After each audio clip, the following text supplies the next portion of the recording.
Pax Christi, Nigerian Catholics. Today we take a look back on the catechesis given by His Eminence Cardinal Francis Arinze on the work of the Holy Spirit and how important the presence of the Holy Spirit is in the Church. If we are to appreciate what the Holy Spirit does, we must know who He is, who the person of the Holy Spirit is, and how important the presence of the Holy Spirit is in the life of the Church and in the life of each Christian, in the life of each Catholic. Take a listen. Eminence number 34, who is God the Holy Spirit? The Holy Spirit is the third person of the most blessed Trinity, who proceeds from the Father and the Son. Together with the Father and the Son, He is adored and glorified.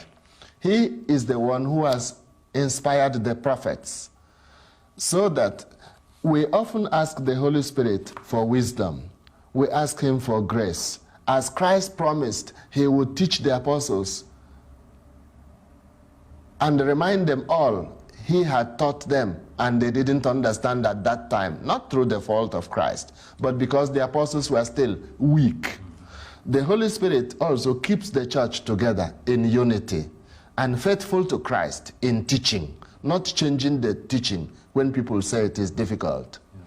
Then the Holy Spirit gives the church all the gifts the church needs to function. The gift, we call them charisms, of the Pope. If we hadn't a Pope, we'll be in trouble. Just look at religious groups without a Pope. Not a Pope chosen by us, appointed by us and given powers as we give power to a president. And when we think he has too many powers, we call Parliament together or Congress and revise it and take away some from him. No, it's one appointed by Christ. Not to do what he likes, the Pope, but to do what Christ wants. The Holy Spirit guiding him to teach correctly whatever Christ handed on, not what the Pope likes to teach.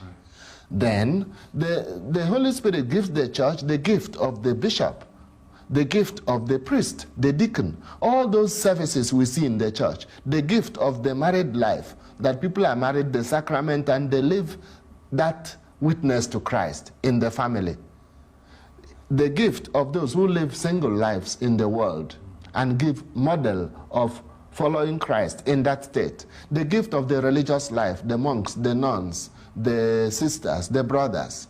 Then the various services, if a person is a nurse, a doctor, a lawyer, a businessman, or even an airline hostess, and does that work perfectly as love of God and neighbor, we call it also a service.